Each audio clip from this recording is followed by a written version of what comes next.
Halo, gue Tuca, tukang cerita. Cerita orang, suara gue. Cerita ini gue dapat dari Threads, diposting sekitar Juli tahun 2025. Nama penulisnya sengaja gue sensor, demi privacy tentunya. Oke, gue mulai. Gue gak tahu harus mulai dari mana, tapi yang pasti cerita ini tentang perempuan yang dulunya sempurna, tapi dihancurin sama satu rahasia besar dari suaminya sendiri. Gue perempuan yang gak neko-neko, gak cerewet, gak ngatur.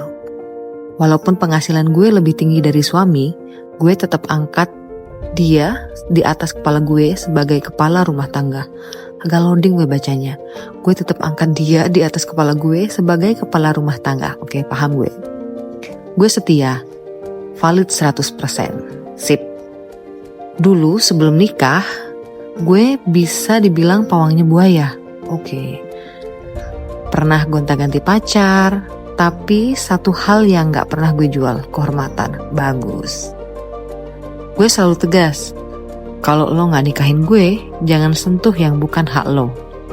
Sampai akhirnya gue ketemu suami gue sekarang. Suami gue dikenalin sama temen. Baru 3 bulan kenal langsung dilamar. Ya oke, berarti dia kenal 3 bulan langsung menikah nih. 4 bulan kemudian nikah. Hidup gue bahagia, tenang dan damai.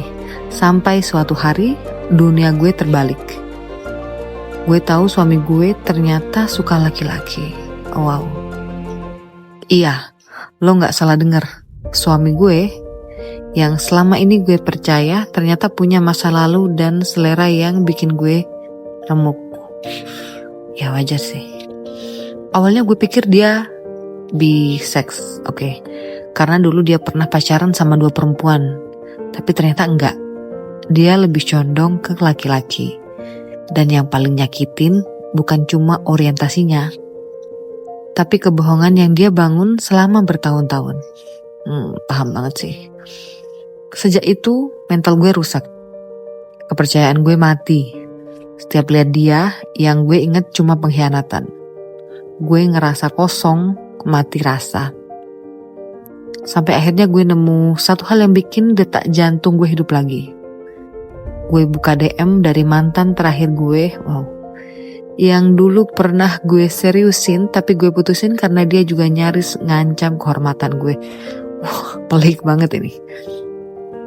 Udah bertahun-tahun DM-nya gak pernah gue bales, tapi malam itu gue bales.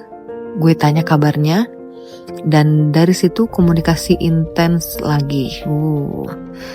Kenapa gue pilih mantan itu? Karena hidupnya sekarang sempurna. Karir bagus, pendidikan tinggi, istrinya cantik, finansial mapan, rumah tangga kelihatan bahagia. Kelihatan ya, Wak. Gue pilih dia bukan buat balikan, tapi buat nguji teori gue sendiri. Gue mau lihat kalau dia nelan umpan dari gue, berarti bener. Gak ada laki-laki yang bisa dipercaya. Tapi kalau dia gak tergoda, mungkin percayaan diri gue masih bisa diselamatin. Dan lo tahu hasilnya? Dia bales. Wah, dia jatuh juga. Dari situ gue sadar, ternyata gak ada pemenang dalam pengkhianatan. Gak ada yang beneran bahagia setelah ngerusak batas. Sekarang tiap malam gue mikir, dulu gue korban, sekarang gue pelaku. Dan semua rasa sakit itu berputar, balik ke gue juga. Jadi buat lo yang lagi main api, berhentilah sebelum kebakar. Kadang pelajaran paling mahal datangnya dari kesalahan yang lo pikir bisa lo kendalikan. Oke, udah nih, selesai ceritanya. Oke, segitu dulu. Cerita orang udah, sekarang giliran lo buat mikir, lo sebenarnya lagi cerita atau diceritain. Oke, kalau lo punya cerita juga, kirim ke gue, bisa lo DM atau email gue.